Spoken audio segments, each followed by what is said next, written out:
Assalamualaikum warahmatullahi wabarakatuh. Selamat pagi semuanya. Semoga teman-teman mahasiswa senantiasa diberikan kesehatan dan juga selalu dalam keadaan bahagia. Amin. Nah, hari ini kita akan melanjutkan diskusi kita pembahasan tentang asas-asas kurikulum. Nah, kalau kita berbicara tentang asas, ini di dalam Kamus Besar Bahasa Indonesia itu asas, kata asas diartikan sebagai dasar atau sesuatu yang menjadi tumpuan berpikir atau berpendapat.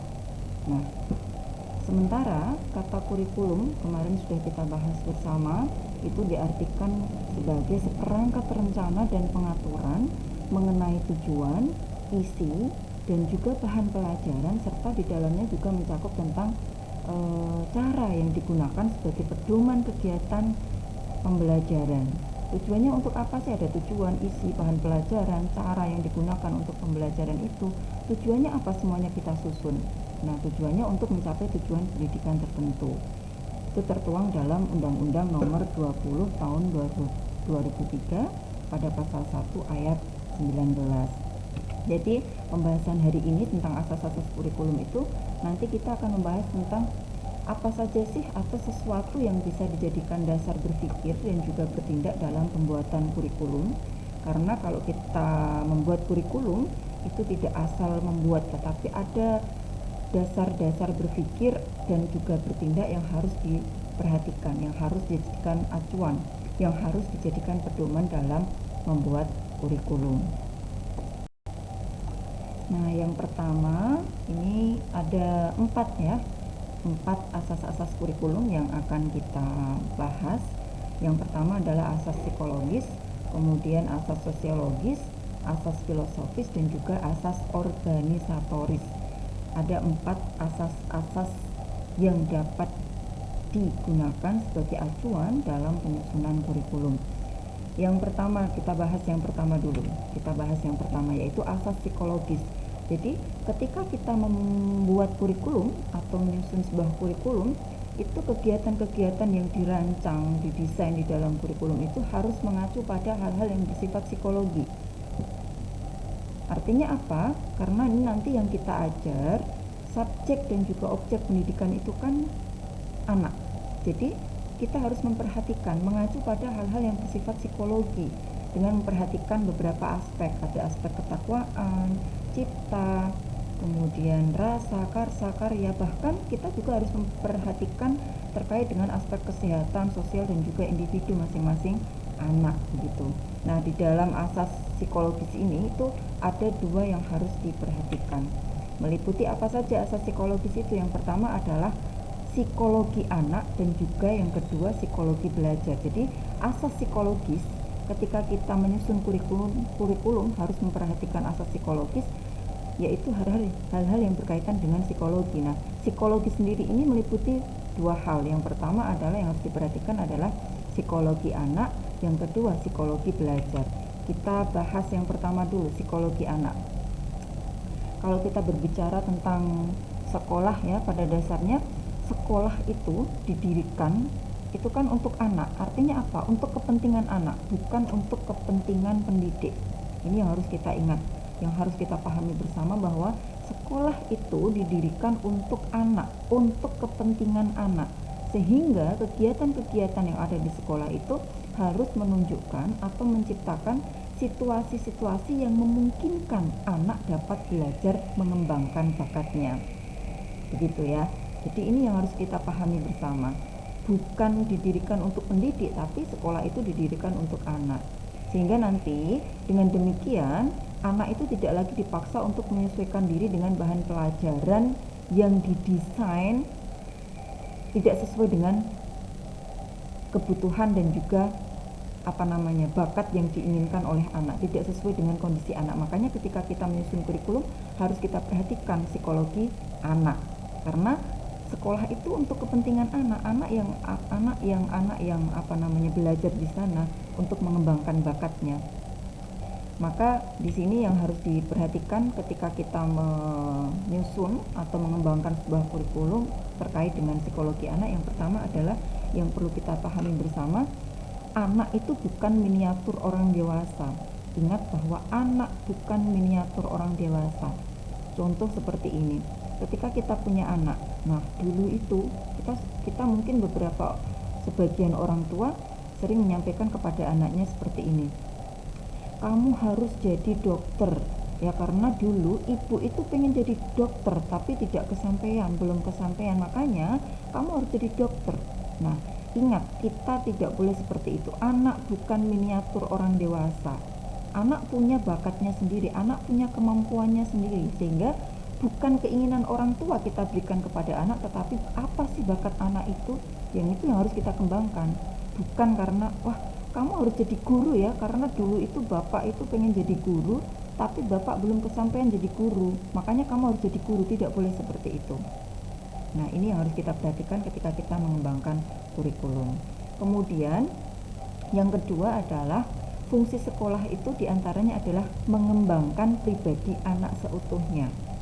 Jadi mengembangkan pribadi anak seutuhnya ini maksudnya adalah tadi sudah saya singgung di awal bahwa sebenarnya anak itu memiliki bakat sendiri, memiliki kemampuan yang berbeda-beda, sehingga di sini kemampuan anak itu harus kita optimalkan secara keseluruhan, harus mencakup semuanya. Kompetensi yang ada di dalam diri anak itu harus kita kembangkan semuanya.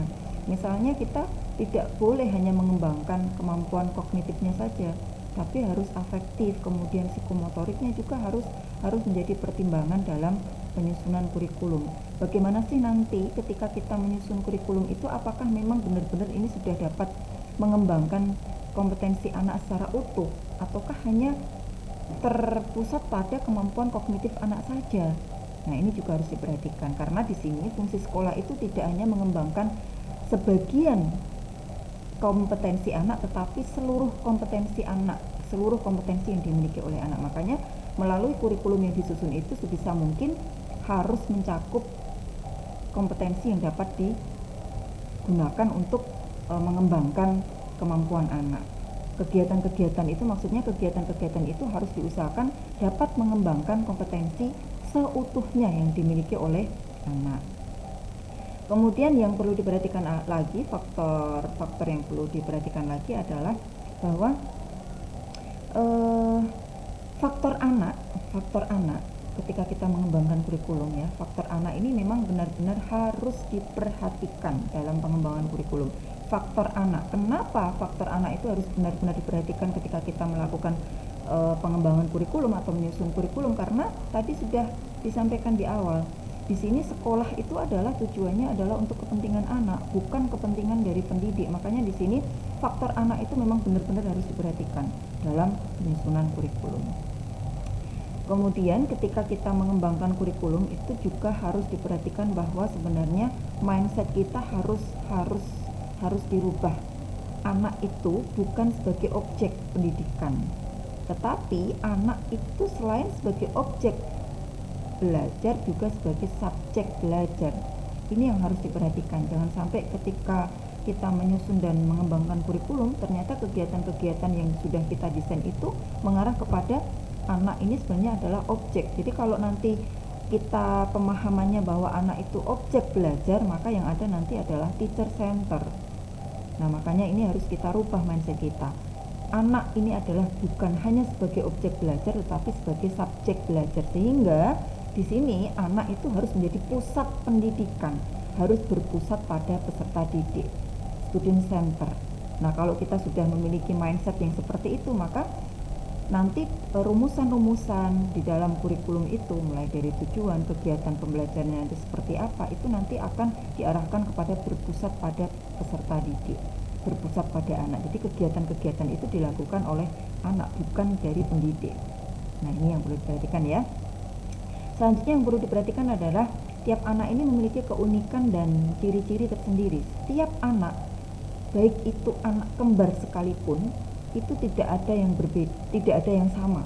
Pasti ada ciri-ciri dan keunikan yang dimiliki masing-masing anak. Satu keluarga saja, misalkan sama-sama orang tuanya sama, ayah dan ibunya sama, itu pun akan berbeda karakter, mulai dari fisiknya saja sudah berbeda.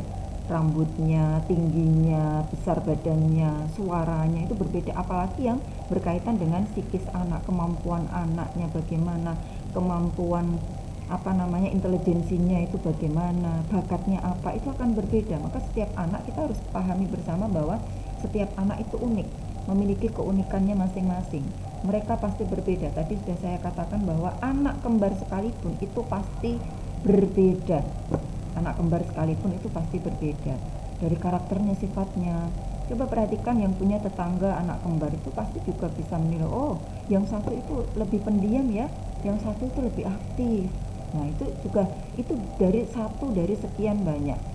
Nah makanya ini perlu dipahami, apalagi nanti dalam satu sekolah itu kan, dalam satu lembaga itu akan berkumpul anak-anak dari berbagai kalangan, dari berbagai daerah.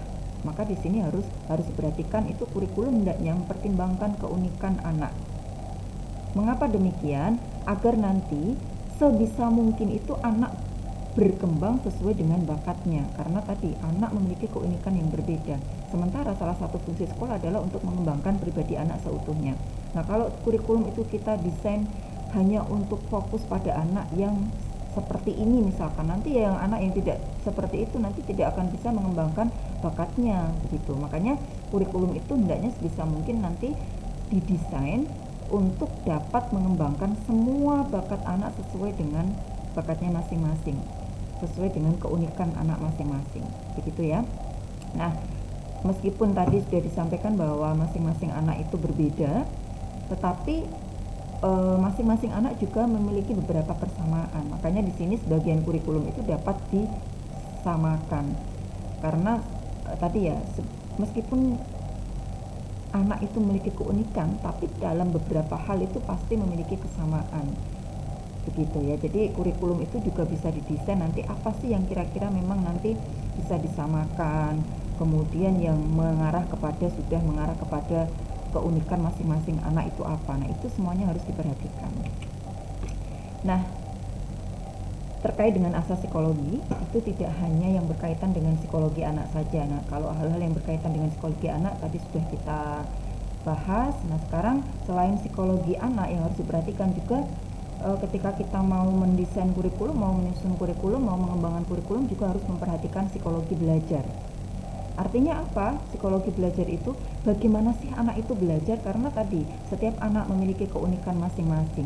Dalam hal internal anak seperti itu. Nah kalau dalam hal lingkungan yang mempengaruhi dengan situasi belajar anak itu bagaimana, itu harus diperhatikan.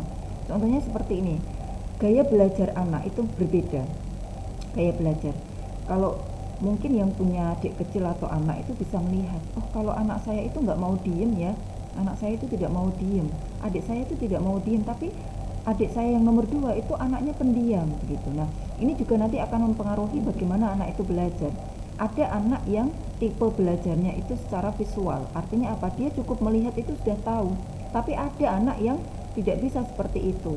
Ada anak yang kemampuan belajarnya itu menggunakan gaya kinestetik, dia nggak mau diem ya, dia gerak terus. Nah ini bisa terlihat sangat jelas ketika kita memperhatikan anak-anak usia di TK, PAUD begitu ya. Itu kan kadang disuruh diem tuh nggak mau ya, udah kita fasilitasi, jangan terus memaksa ya. Memang anak itu gaya belajarnya kinestetik, tidak mau diam, dengan lari, dengan gerak, ya kita fasilitasi. Dia tidak akan bisa kalau kita paksa untuk mengikuti gaya belajar orang lain. Contoh kecil saja, mungkin sebagian dari kita kalau belajar itu tidak bisa di tempat yang ramai, harus menyendiri gitu. Tapi sebagian orang bisa belajar dengan di tempat yang ramai. Contohnya saya itu nggak bisa belajar kalau tidak mendengarkan musik lewat headset, mendengarkan lagu begitu. Tapi sebagian orang, saya kok malah nggak bisa ya kalau belajar itu sambil mendengarkan lagu, yang masuk itu malah lagunya bukan materinya. Nah begitu. Artinya di sini bisa terlihat jelas bahwa gaya belajar anak itu berbeda. Makanya di sini ketika kita menyusun kurikulum juga harus direncanakan dengan sebaik mungkin. Bagaimana sih nanti cara-cara yang dapat digunakan dalam penyampaian informasi, penyampaian materi itu, sehingga anak-anak dapat menerima materi secara baik gitu. Cara yang efektif itu apa, bagaimana. Nah itu juga harus kita jadikan sebagai acuan ketika kita menyusun kurikulum. Yang paling mudah dilihat yaitu setiap orang memiliki gaya belajar yang berbeda. gitu ya. Nah, terkait dengan psikologi belajar ini kita harus juga merumuskan dalam menyusun kurikulum itu kegiatan belajar mengajar yang paling serasi, yang paling memungkinkan untuk bisa dilakukan dengan kondisi belajar anak seperti ini itu bagaimana, itu juga harus direncanakan agar nantinya tujuan pembelajaran itu bisa tercapai dengan baik. Termasuk juga ketika kita berbicara tentang psikologi belajar, juga pemilihan bahan ajar itu juga harus diperhatikan kaitannya dengan psikologi belajar.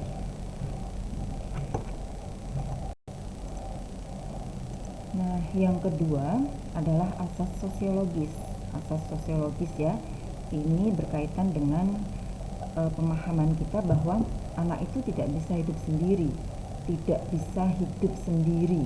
Jadi sebagaimana kodrat manusia ya, bahwa kita itu selain dijadikan sebagai makhluk individu juga sebagai makhluk sosial. Jadi pasti membutuhkan orang lain. Maka di sini harus diperhatikan ketika kita menyusun kurikulum tentang corak-corak dan nilai-nilai yang berbeda dari masing-masing anak. Karena di sini nanti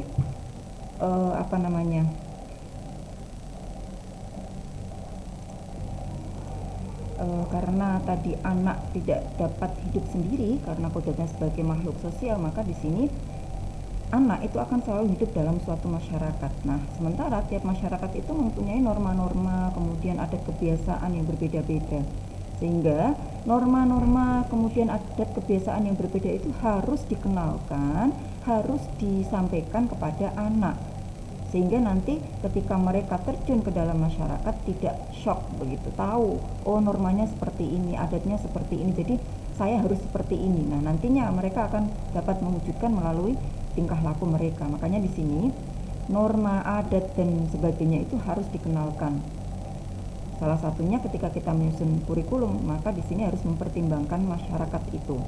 Masyarakat ini dijadikan sebagai salah satu asas karena tadi anak tidak dapat hidup sendiri, mereka akan selalu hidup dalam suatu masyarakat. Sementara masyarakat itu mempunyai norma, adat, kebiasaan yang berbeda. Maka di sini masyarakat harus dijadikan sebagai salah satu asas. Namanya masuk dalam asas sosiologis. Jadi kalau kita mau menyusun kurikulum itu juga harus mempertimbangkan masyarakat seperti apa, masyarakat itu seperti apa, mulai dari norma yang ada dalam masyarakat, kebiasaan dalam masyarakat itu seperti apa, sehingga nanti dalam kurikulum itu bisa tercover. Anak ketika sudah terjun ke masyarakat sudah tidak shock lagi, tahu apa yang harus dilakukan, normanya seperti ini, etikanya seperti ini. Nah, makanya dalam menyusun kurikulum itu faktor masyarakat di sini menjadi salah satu yang penting, yang perlu diperhatikan, yang perlu dijadikan sebagai pedoman. Gitu ya. Kemudian selanjutnya yang ketiga adalah yang ketiga saya ulangi lagi, yang ketiga adalah asas filosofis. Nah, asas filosofis ini apa? Nah, asas filosofis ini yang berkaitan dengan tujuan pendidikan yang sesuai dengan filsafat negara. Jadi kurikulum itu yang dikembangkan nanti itu harus mampu menjamin terwujudnya tujuan pendidikan nasional karena kaitannya dengan filsafat negara ya. Jadi harus sinkron, harus match dengan tujuan pendidikan nasional. Tujuannya apa? Dalam rangka mencerdaskan kehidupan bangsa dan membentuk watak serta peradaban bangsa yang bermartabat. Nah, dari situ nanti kurikulum juga harus mengarah kepada terwujudnya tujuan pendidikan nasional tersebut. Begitu, tidak boleh terus keluar dari filsafat negara, keluar dari tujuan pendidikan nasional. Jadi harus match karena di sini pendidikan itu kan tujuannya untuk mencapai tujuan pendidikan nasional. Apa tujuan pendidikan nasional? Yaitu mencerdaskan kehidupan bangsa dan membentuk watak serta peradaban bangsa yang bermartabat. Makanya ketika kita merumuskan kurikulum harus memperhatikan itu. Tidak boleh keluar dari tidak boleh keluar atau tidak boleh tidak sesuai dengan falsafah negara. Tujuan negara itu apa? Nah, itu harus sinkron dengan kurikulum yang dibuat. Gitu ya. Kemudian yang keempat adalah asas organisator. Apa sih asas organisatoris itu? Nah, asas organisatoris itu ini berkenaan dengan bagaimana sih pelajaran itu nanti akan disajikan gitu ya. Nah kan di dalam kurikulum, kalau kita menyusun kurikulum itu kan juga nanti kalau kita sudah menentukan modelnya seperti ini, itu nanti akan mempengaruhi. Oh berarti pelajaran itu nanti akan disajikan dalam bentuk per mata pelajaran terpisah begitu. Ada lagi, oh ini berarti harus digabungkan, oh tematik begitu. Nah ini nanti juga ketika kita menyusun kurikulum harus diperhatikan itu. Bagaimana nanti pelajaran akan disajikan harus direncanakan di awal ketika kita mau menyusun kurikulum. Apakah dalam bentuk mata pelajaran yang terpisah, bisa misalkan bahasa Indonesia sendiri, matematika sendiri, Quran hadis sendiri, akidah sendiri, fisika sendiri, IPA sendiri ya.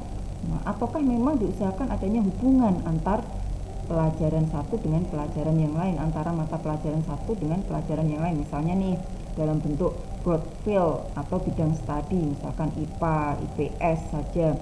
Kalau dulu kan ada IPA itu dipisah-pisah. Dulu saya pernah menangi itu ya IPA itu ya satu IPA, nggak ada yang IPA biologi, IPA fisika nggak ada sendiri. Ini berarti kan adanya kesesuaian hubungan antara pelajaran satu dengan pelajaran yang lain. Nah saya juga pernah itu IPA sudah mulai dipisah, ada biologi sendiri, fisika sendiri, IPS juga ada mulai dipisah, geografi sendiri, sejarah sendiri. Nah ini juga perlu direncanakan di awal, difikirkan dalam menyusun kurikulum sehingga nanti jelas mata pelajaran itu nanti disajikan seperti apa, terpisahkah atau terpadukah atau ada hubungan begitu. Atau kan diusahakan hubungan itu secara mendalam dengan menghapus segala batas-batas mata pelajaran. Maka nanti yang kalau seperti itu nanti bentuknya adalah kurikulum terpadu. Nah, kenapa kok ketika kita menyusun kurikulum harus memperhatikan asas organisatoris seperti itu sampai diperhitungkan tentang nanti pelajarannya disajikan seperti apa? Nah, karena nanti akan mempengaruhi model yang dilakukan itu nanti seperti apa gitu.